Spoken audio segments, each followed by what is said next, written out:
Hey everyone, welcome back. Today I'm going to be talking about why the love triangle inside of the desert with Shishi, Eddie Peng, and Huga is so interesting. So let's get right into it.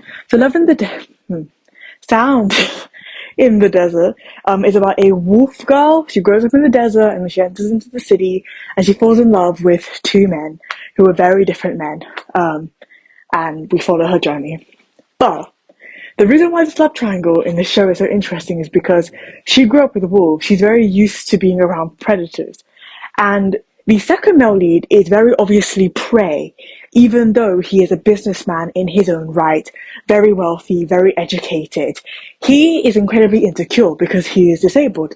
And the reason why he, in the beginning of the show, puts himself out of the equation in a battle for the female lead's heart is because he's like, I can't give you children. And I'm just like, I think that, you're going to want kids.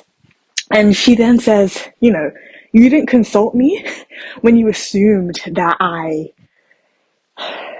want kids and you could have said something. And she's sobbing and she's crying because he's rejecting her on that basis.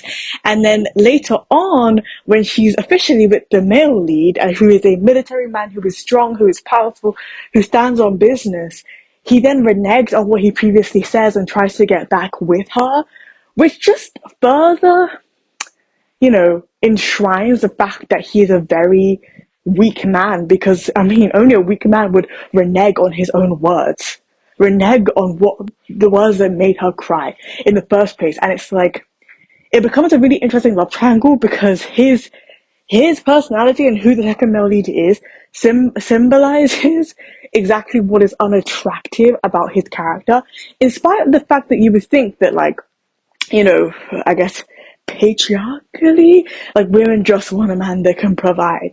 But it's never that simple, because while the second male can provide, he is not strong. He is very weak. He could fall down so easily, right?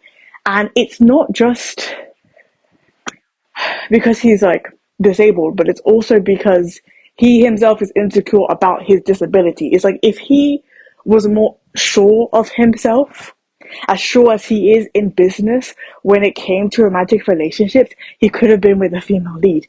But I also want to highlight that it's understandable why he's insecure. The reason why the male lead is insecure is because he had a mother that tried really, really hard to have children because she had, like, illnesses as well. And so he comes from a line of people trying to have babies, and he's like a rare occurrence, and he's like, I kind of want the suffering to end. I don't want you to suffer like my mom did. So the insecurity does come from a place that makes sense, right? But all the same, it makes him a terrible choice for somebody that grew up around wolves, around predators. The male lead also had, like, a difficult upbringing. Like, he had it tough. This is why he's a military man.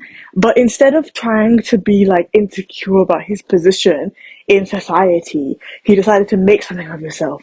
Now, granted, he's able-bodied, he can do that, right? But I like to think that because of the male lead's personality, even if he was in the exact same position as the second male lead, he would more than likely try and, be a top-notch scholar or something like that, right? Because he's already involved with the royal family anyway. And I do think that, again, like, the reason why the male lead didn't try and do something similar to becoming a top-notch scholar is because of that insecurity.